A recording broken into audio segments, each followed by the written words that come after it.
네, 이제 그 철강의 제조 공정에 대해서 간단히 이야기를 해보도록 하겠습니다. 자, 우리가 철에 대해서 계속 이야기하고 있는데 초반에 이야기한 것처럼 철은 우리가 금속에서 가장 중요한 금속 중에서 가장 많이 연구되고 가장 많이 사용되는 재료이기 때문에 우리가 철에 대해서 기본적으로 이해를 하고 있으면은 이 철을 기반으로 해서 다른 금속을 이해할 수가 있기 때문에 우리가 철 공정 그다음 철 자체에 대해서 한번 이해해 보는 것이 굉장히 중요하다고 할 수가 있겠습니다. 자, 철강의 제조 공정은 이렇게 간단히 이렇게 나뉠 수가 있는데 사실은 이것보다는 훨씬 더 복잡하다고 할 수가 있습니다.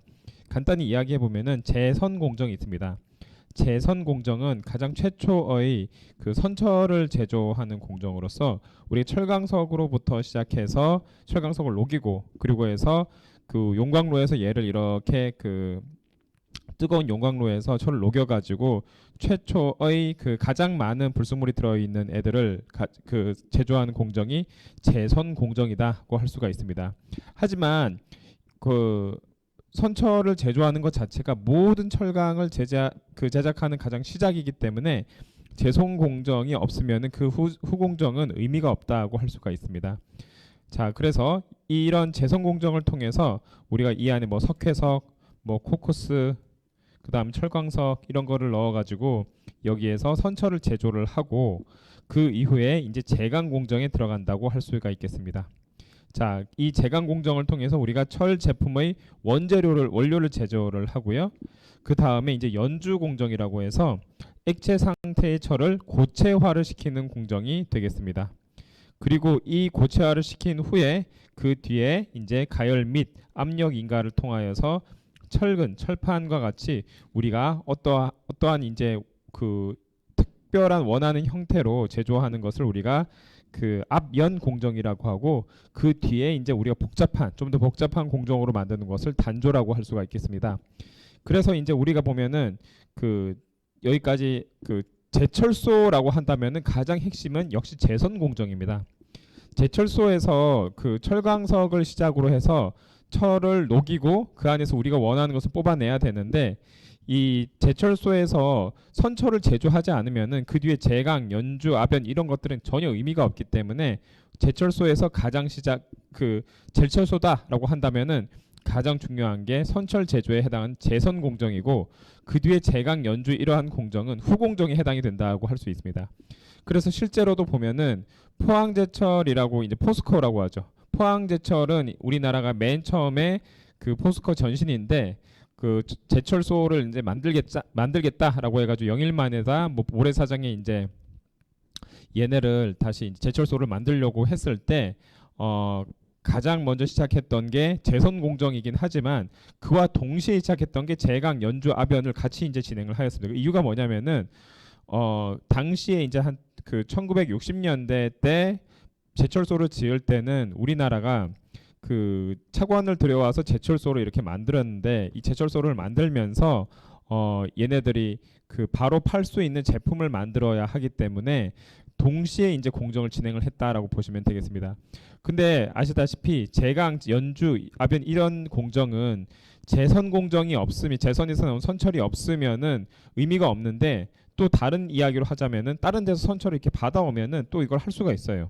그래서 그때 그 제선 공장이 만들어지기도 전에 이러한 제강, 연주, 압연과 같은 이러한 공작 시설을 만들어서 이제 그거를 가지고 먼저 이제 제품을 만들어서 팔기 시작하고 그러면서 같이 제선 공정을 동시에 완성을 했던 그러한 기록이 이제 그 포스코의 전신인 포항제철에 있습니다. 그래서 굉장히 이건 어찌 보면 전 세계 역사에서도 좀 많이 입지전적인데 그 제철소가 굉장히 돈이 많이 들어가는 사업이기 때문에 첫 해부터 흑자를 보기가 쉽지가 않은데 그 포항제철의 경우에는 포스코의 경우에는 창립 첫 해부터 흑자를 보기 시작해가지고 최근에 한번 적자를 봤는데 최근까지 한 번도 적자를 보지 않은 굉장히 알짜 기업이다고 할 수가 있습니다. 자, 그리고 이러한 그 제선에서 나오는 선철, 그다음 제강, 연주 이런 공정이 나오면서 우리나라의 산업 전반에 굉장히 많은 영향을 끼쳤는데 우리가 최초에서 우리 금속 이야기 할 때 가장 먼저 뭐 그 선박, 그 다음에 그 비행기, 뭐 자동차, 그 다음에 뭐 건축 이런 거 이야기하면서 금속이 굉장히 많이 쓰이고 그 중에서 선박, 자동차, 건축에는 굉장히 많이 쓰인다라고 했잖아요. 그래서 우리가 그때쯤 해서 한 1960년대 이때쯤 해서 산업화를 본격적으로 시작을 할 때 가장 필요했던 것 중에 하나가 철입니다.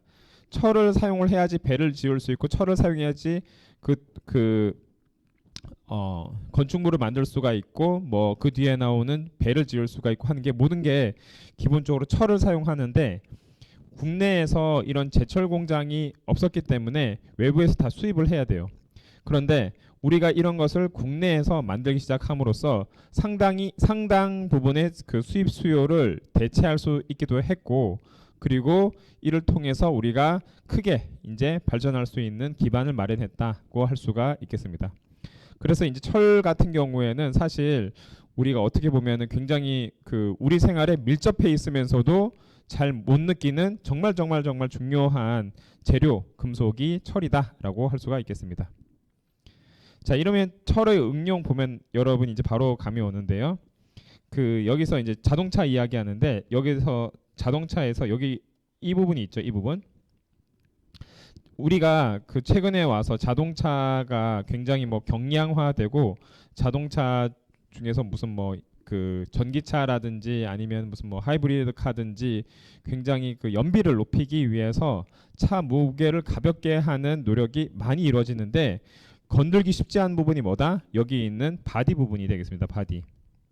이 바디 부분의 경우에는 차의 가장 중요한 프레임에 해당하는 부분이기 때문에 이 프레임을 예를 들어서 그 이 프레임이 망가지면은 다른 거는 다 그냥 이렇게 뭐 산산조각 난다라고 보시면 되겠습니다. 예를 들어서 우리가 그 건물을 지을 때 기둥부터 세우죠. 기둥부터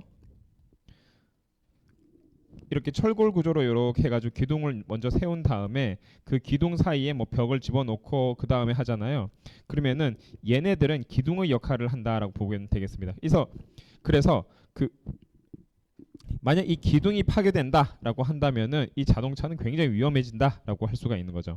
그래서 차 앞에 이제 이쪽이 이제 보네트 부분이고 이쪽이 이제 트렁크와 이제 짐 실는 부분인데 이쪽에서 부딪히는 부분에서 이쪽 안에 이제 사람들이 이 안에 들어가 있는데 이쪽에 있는 프레임만 제대로 얘네가 보호가 된다라고 한다면은 굉장히 우리가 차가 설사 이제 충돌 사고가 난다 하더라도 안전하게 지켜질 수가 있겠지만은 만약 이게 예를 들어서 손상이 간다라고 한다면은 굉장히 이 경우에는 안전에 크게 문제가 생길 수가 있겠습니다. 그래서 이 바디 부분만큼은 다른 것들은 무슨 뭐 탄소로 대체하고 하는 것들이 많은데 이 바디 부분만큼은 끝까지 지금도 여전히 무거움에도 불구하고 계속 스틸로 유지하는 이유는 그만큼 차에서 가장 핵심이 되는 일종의 말해서 건축물을 아직도 여전히 철골 구조를 그대로 유지하는 이유와 같다고 할 수가 있습니다. 그래서 지금도 가장 중요한 그 강성이 필요한 바디 부분은 뭘로 사용한다? 철로 사용한다고 할 수가 있겠습니다. 자, 그 다음에 조선 선박의 경우에도 굉장히 다양한 선박이 있는데 뭐를 사용하든지 간에 얘도 마찬가지로 그 철을 많이 사용합니다. 그래서 지금 우리가 이제 그 국내에서 산업을 보면은 철강 산업이 있고 그 다음에 조선 그 다음에 무슨 뭐 자동차 그 다음에 건설 뭐 등등등 이런 게 있는데 이 중에서 정말 이 세 개 산업 조선 자동차 건설 이거는 이 철강의 백업을 받지 않고서는 정말 성장하기가 너무너무나 힘든 산업이에요. 그래서 정말 좋은 강판 그 다음에 좋은 철판을 만들어 주는 것이 이 조선 자동차 건설의 핵심 그 경쟁력이 되겠다. 자, 그래서 우리나라에서 정말 좋은 그 배가 많이 나올 수 있는 이유 그리고 좋은 자동차가 많이 나올 수 있는 이유 중에 하나가 뭐다? 좋은 그 포항제철 그리고 그 현대제철에서 좋은 그 철강을 계속 공급해 줄 수 있기 때문인 거죠. 자, 그래서 여기 보면은 그 다양한 철의 응용이 나와 있는데 자, LNG 추진선이고 얘는 초대형 컨테이너선입니다. 자, 컨테이너선의 경우에는 그 말 그대로 이 하나가 컨테이너 하나죠. 이 컨테이너를 가지고 그 수출하는 거죠. 그 한마디로 나름 무역선이죠. 무역선. 그 다음에 그 연료 탱크에 해당하는 LNG 선의 경우에는 연료를 나르는 유조선 같은 거라고 보면 되겠습니다. 정확히 말하면 유조선이랑 조금 다르긴 한데 LNG의 경우에는 가스를 그 담아야 되기 때문에 유조선은 기름을 담고 다니는 배지만 그 LNG 선은 유조선이랑은 좀 달리 가스를 담고 다니는 배인데 어떤 가스냐면 액화가스예요. 그래서 여기서 핵심 기술이 뭐냐면은 그 극좋은 굉장히 낮은 온도에서 얘네들을 그 리퀴파이드 가스를 보관해야 되기 때문에 얘네들이 이런 리퀴파이드 가스를 어떤 뭐 이렇게 특수한 이 소위 말하는 뭐 이렇게 컨테이너 같은 데 집어넣는 거죠. 컨테이너에 집어넣었을 때 얘네가 굉장히 안정적으로 계속 배에 싣고 다닐 수 있게 하는 것이 굉장히 중요한 기술인데 거기에 사용되는 그 이 보관 뭐 소위 말하는 보관 뭐 창고는 아니지만은 그 같은 그 보관 기능을 하는 것을 만드는데 그 철을 쓰는데 그냥 철을 쓰면은 얘네들이 쉽지가 않기 때문에 그 고만간 강이라고 해서 만간을 엄청 많이 집어넣어서 얘네들이 이제 그 철을 온도를 낮췄을 경우에는 그 DBTT 온도 아래로 내려가면은 얘네들이 그 구조가 굉장히 이제 저온에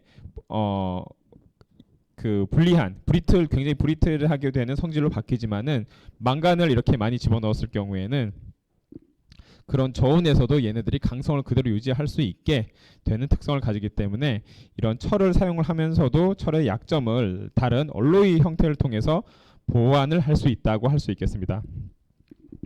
무역선에 해당하는 컨테이너 선의 경우에는 여기서도 이제 특수강이 사용이 되는데 여기서 이제 LNG 같은 경우에는 이 리퀴파이드 가스를 담기 위해서 고만간강이 사용이 된다라고 한다면은 컨테이너 선의 경우에는 그 BCA 보증강이라는 것이 사용이 되는데 쉽게 말해서 얘네들이 그 지금 격벽이 얘네들이 이런 식으로 담길 수 있는 이유는 뭐냐면은 빈 컨테이너 선을 보면 이렇게 생겼어요. 이렇게 여러분 한번 뭐 TV나 이런 데서 본 적이 있을 수도 있는데 이런 속에서 이런 격벽이 있습니다. 격벽에다 얘네를 하나씩 이렇게 집어넣는 거거든요. 그래서 그런 궁금증 가진 적 있죠. 얘네들이 이렇게 기우뚱하다가 넘어지면 어떻게 될까라고 하는데 넘어져도 얘는 그 쏟아지진 않습니다. 왜냐하면 이 격벽 사이사이에 얘를 끼워 넣기 때문에. 그런데 이런 그 컨테이너 선을 담을 수 있는 그 격벽 및 간판이 얘네들이 만약 어떤 특정 지점에서 균열이 발생한다라고 한다면 문제가 생길 수 있기 때문에 그런 거를 보호할 수 있는 특수한 그 철강을 사용해서 만든다고 할 수가 있겠습니다. 그래서 대형 컨테이너 선이 사실 초대형 컨테이너 선이 굉장히 중요한데 초대형 컨테이너 선이 왜 중요하냐면은 한 번 나를 때 예를 들어서 뭐 지금 그 예를 들어서 쉽게 말해서 택배를 나른다라고 합시다. 똑같은 택배가 있는데 택배 상자를 10개 나르는 거랑 100개 나르는 거랑 라고 이야기한다면은 100개를 나르는 게 10개씩 10번 나르는 것보다 훨씬 더 경제성이 있죠. 그렇기 때문에 최근에는 이런 배를 예를 들어서 뭐 작은 배 100번, 10번 왔다 갔다 할 바에는 그냥 큰 배 한 번 왔다 갔다 하는 게 훨씬 더 경제성이 있기 때문에 경제성의 목적 때문에라도 초대형 컨테이너 선이 각 그 해운 선사에서 굉장히 많이 선호하는 배 중에 하나다라고 할 수가 있고 이런 초대형 컨테이너 선의 경우에는 굉장히 커요.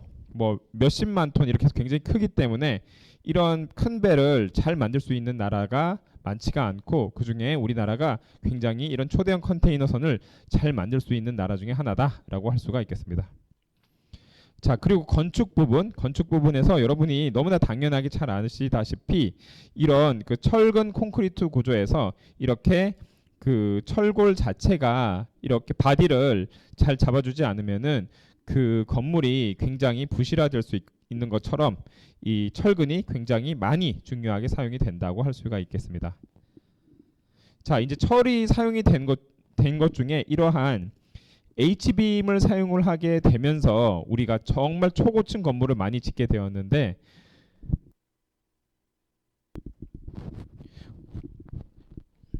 우리가 그 1800년대까지는 우리가 1800년대까지는 건축물을 지을 때 건축물을 지을 때 그냥 벽돌을 쌓아 올리는 구조로 했는데, 이러한 경우에는 건축물을 굉장히 초고층으로 쌓기가 쉽지가 않습니다. 그런데 이것을 철근 콘크리트로 바꾸고 이러한 H빔을 사용을 하면서 굉장히 기둥을 쉽게 높게 올릴 수 있게 되면서부터 우리가 초고층 건물을 사용할 수가 쌓을 수가 있었던 거죠. 대표적인 예로 뭐가 있냐면은, 여러분이 잘 아시는 에펠탑 있죠. 에펠탑을 사용하기 전까지 세우기 전까지 사람들이 이런 철을 이용을 해서 굉장히 높은 구조를 만들 수 있다라는 거에 대해서 별로 믿지를 않았었는데, 이런 에펠탑을 성공적으로 우리 이제 파리 박람회 때문에 만든 거지만 싸움으로써 철을 이용을 해서 우리가 굉장히 다양한 정말 멋있는 건축물들을 잘 안전하게 만들 수 있구나. 그리고 그 시점쯤 해서 구스타브 에펠이 건축가죠. 이 사람이 보통 우리 그때까지 교량이라든지 특히 이제 기차가 왔다 갔다 한 교량 같은 경우에는 기차 자체가 되게 무겁잖아요. 그런데 기차를 이제 안전하게 왔다 갔다 하게 하려면은 사용했던 것이 나무다리였는데, 사실 나무다리가 그러니까 나무란데 돌다리였는데, 돌다리가 사실은 안전하지가 않죠. 왜냐하면 무거운 기차가 왔다 갔다 하기에는. 그래서 이거 어떻게 할까 하다가 구스타브 에펠이 이런 철을 이용을 하여서 기차 다리 교량을 만들었는데, 맨 처음에 사람들이 엄청 많이 반대했죠. 왜냐하면 좀 철이 그냥 보기에는 되게 그냥 약해 보이니까, 그냥 철 근만 봤을 때는. 그런데 이것을 또 성공적으로 성공시키면서 그때 이후쯤에서 1800년대 중후반부터 해서 철이 건축의 주요 재료로 엄청나게 급속도로 많이 확대 사용되게 되기 시작하게 되겠습니다. 자, 여기까지 해서 우리가 철계 금속까지 이야기를 했고요. 이제부터 비철 금속에 대해서 이야기를 해보도록 하겠습니다.